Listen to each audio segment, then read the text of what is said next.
नमस्कार मित्रांनो, स्वागत आहे तुमचं आताच्या ब्रेकिंग न्यूजमध्ये। मित्रांनो, 1 जुलैपासून सरकारी आणि खाजगी बँकांचे काही नियम बदलणार आहेत। ICICI बँकेने काही व्यवहारांवरील सेवा शुल्कामध्ये बदल केला आहे। HDFC बँकेने देखील आपल्या क्रेडिट कार्डशी संबंधित अटींमध्ये बदल करण्याचा निर्णय घेतला आहे।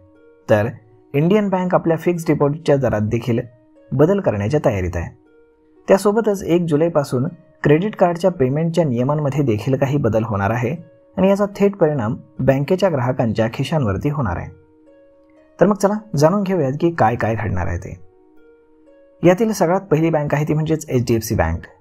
HDFC क्रेडिट कार्डसह Dream11 किंवा MPL, रमी कल्चर सारख्या गेमिंग ॲप्सवरती दरमहा 10,000 रुपयांपेक्षा जास्त खर्च आता तुम्ही केल्यास तुम्हाला 1% अतिरिक्त चार्ज द्यावा लागणार आहे।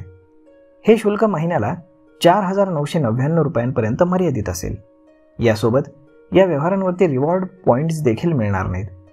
त्याचबरोबर थर्ड पार्टी वॉलेटमध्ये जसे की पेटीएम, मोबिक्विक, फ्रीचार्ज, ओला मनी यामध्ये एका महिन्यापेक्षा जास्त 10,000 रुपयांपेक्षा जास्तचे पैसे जर तुम्ही लोड केलेत तर ग्राहकांकडनं 1% अतिरिक्त शुल्क आकारले जाईल।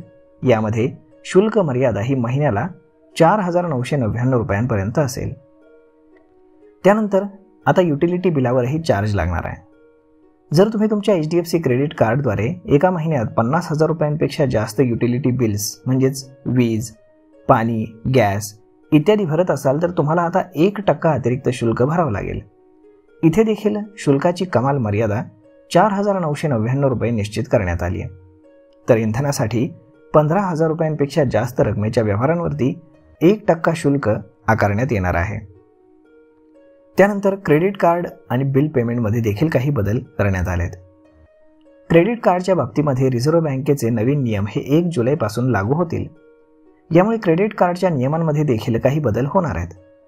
भारत बिल पेमेंट सिस्टीमद्वारे म्हणजेच BBPS द्वारे सर्व क्रेडिट कार्ड पेमेंट रिवाईज करण्याच्या आवश्यकतेच्या आदेशाचा परिणाम हा फोनपे, क्रेड, बिल डेस्क आणि इतर आघाडीच्या फिनटेक प्लॅटफॉर्मवरती होणार आहे। RBIने निर्देश दिलेत की 1 जुलैपासून सर्व क्रेडिट कार्ड पेमेंट BBPA द्वारे केले जावेत। क्रेडिट कार्ड देण्यास अधिकृत असलेल्या 34 बँकांपैकी आता केवळ 8 बँकांनी BBPS वरती बिल पेमेंट हे सक्रिय केलेलं आहे। त्यानंतर आता इंडियन बँक फिक्स डिपॉझिटची काही न्यूज आहे ती पहा। तर इंडियन बँक ग्राहकांना खास FD स्कीम देते। इंडियन बँक आपल्या ग्राहकांना 300 आणि 400 दिवसांची FD देते। तर इंडियन बँक हे 30 जून 2025 पर्यंत इंड सुपर 400 आणि इंड सुपर 300 दिवसांच्या FD योजनेमध्ये गुंतवणूक करण्याची मोठी संधी देते।